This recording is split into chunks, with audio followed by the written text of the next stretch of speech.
In March 2011, the Animal Planet channel screened a TV special called Mermaids, the Body Found. It presented video footage of alleged mermaid sightings and featured interviews with several scientists. One of them described as a former scientist with the National Oceanic and Atmospheric Administration. It was sensational news, and people all over the world reacted to the possibility of humanity finally being able to prove the existence of these until then thought of as mythical creatures. There it all was on Animal Planet, videos, scientific evidence, and all. What a spectacular moment in the history of humanity, right?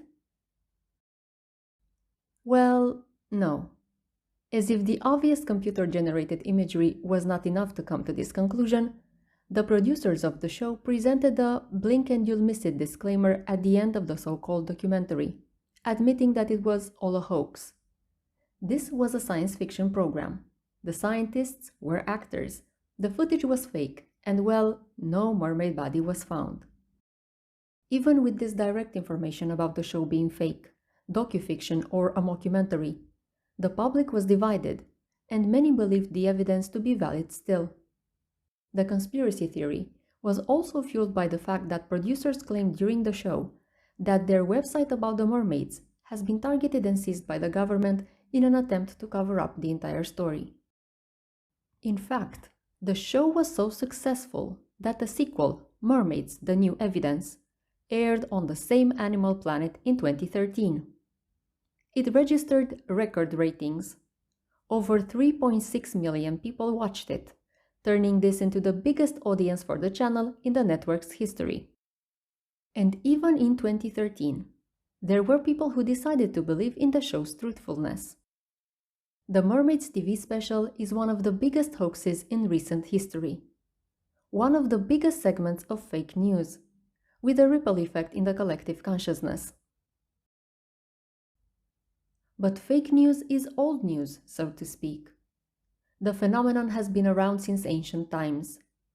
Even warriors and kings would start false rumors about their enemies, or would spread fake information that would present them in a favorable light.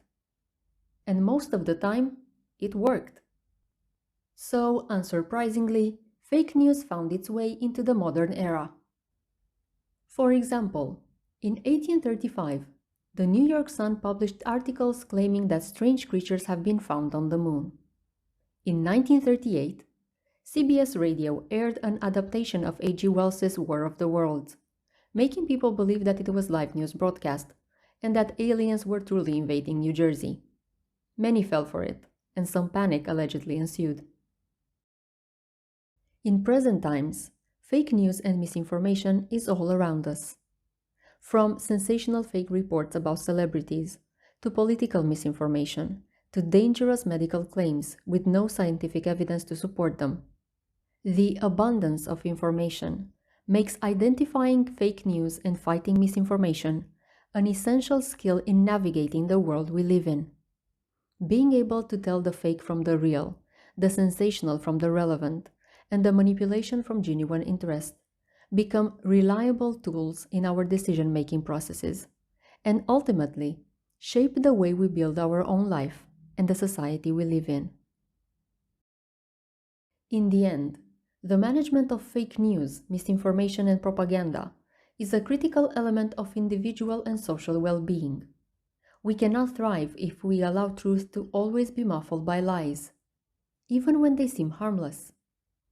Helping you make good enough or better informed choices is the primary goal of this course. I am Lucia Grossaru. Welcome to How to Identify Fake News and Fight Misinformation. Join me in this journey and you will discover new ways to optimize your critical thinking strategies and skills. Let's dive in. See you in the next lecture.